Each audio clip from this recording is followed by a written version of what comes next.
ഇന്ന് നമ്മളൊരു സ്പെഷ്യൽ സ്വീറ്റായിട്ടാണ് വന്നിരിക്കുന്നത്. വളരെ കുറഞ്ഞ ഇൻഗ്രീഡിയൻസ് വെച്ച് നല്ല ടേസ്റ്റി ആയിട്ടുള്ള സ്വീറ്റാണ് നമ്മളിന്ന് തയ്യാറാക്കാൻ പോകുന്നത്. സേമിയ വെച്ചിട്ടുള്ള ഒരു സ്വീറ്റാണിത്.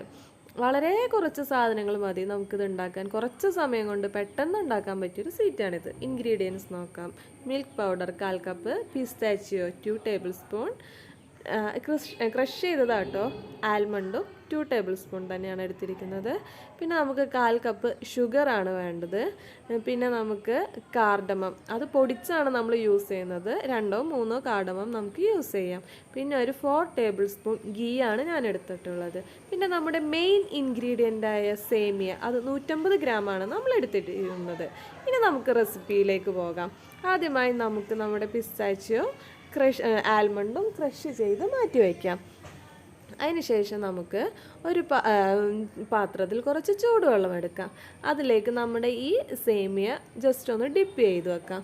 ശേഷം ഒരു 10-15 സെക്കൻഡ് കഴിയുമ്പോൾ തന്നെ നമുക്ക് ഇത് അതിൽ നിന്ന് ഊറ്റിയെടുക്കണം. കാര്യം എന്താ വെച്ചാൽ അധികം നേരം ഇതിൽ കിടന്നിട്ടുണ്ടെങ്കിൽ ഇത് വെന്ത് കുഴഞ്ഞു കട്ട കുത്തിപ്പോകും.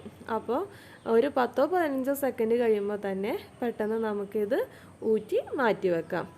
ആദ്യമായി ഗ്യാസ് കത്തിക്കുക. അതിലേക്ക് നമ്മുടെ പാത്രം വെച്ച് 2-3 ടേബിൾ സ്പൂൺ നെയ്യ് ആദ്യം നമുക്ക് ഒഴിച്ചു കൊടുക്കാം. ബാക്കി നെയ്യ് നമുക്ക് ഇടയിൽ ചേർത്ത് കൊടുക്കാം.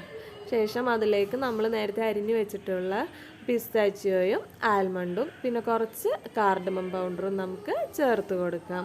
അത് നന്നായി സിമ്മിലിട്ടിട്ട് വേണം കേട്ടോ നമ്മൾ ഇതൊക്കെ ചെയ്യാൻ വേണ്ടി, അല്ലെങ്കിൽ ഈ നട്ട്സ് പെട്ടെന്ന് കരിഞ്ഞു പോകും. അത് നന്നായി മൂത്ത് വന്ന് അതിൻ്റെ നിറം മാറിക്കഴിയുമ്പോൾ നമുക്ക് അതിലേക്ക് നമ്മൾ നേരത്തെ ഊറ്റി വെച്ചിട്ടുള്ള സേമിയ അതിലേക്ക് ചേർക്കാം. ഇനി സേമിയ അതിലേക്ക് ഈ നെയ്യിലേക്ക് ചേർത്ത് അതിലേക്ക് കുറച്ച് നെയ്യും കൂടി ആഡ് ചെയ്തിട്ട് വേണം കേട്ടോ ചേർത്ത് നന്നായി മിക്സ് ചെയ്യാം.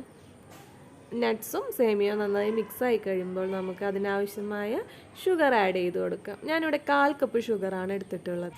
ഷുഗർ ആഡ് ചെയ്തതിന് ശേഷം നന്നായി മിക്സ് ചെയ്യുക. ഒപ്പം തന്നെ നമ്മൾ പാൽപ്പൊടിയും ആഡ് ചെയ്യുന്നുണ്ട്.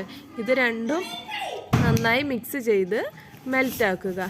ഈ മെൽറ്റായി ഈ പരുവമായി കഴിയുമ്പോൾ പാത്രത്തിൽ നിന്നൊക്കെ വിട്ടുപോരും. ഇതാണ് നമ്മുടെ പരുവം. ഇനി നമ്മളത് വേറൊരു പാത്രത്തിലേക്ക് ഇട്ട് നമുക്ക് ഗാർണിഷ് ചെയ്ത് കൊടുക്കാം. അതിനായി ഞാൻ കുറച്ച് നട്ട്സ് കാർഡമം മുകളിൽ ഗാർണിഷ് ചെയ്തിട്ടുണ്ട്.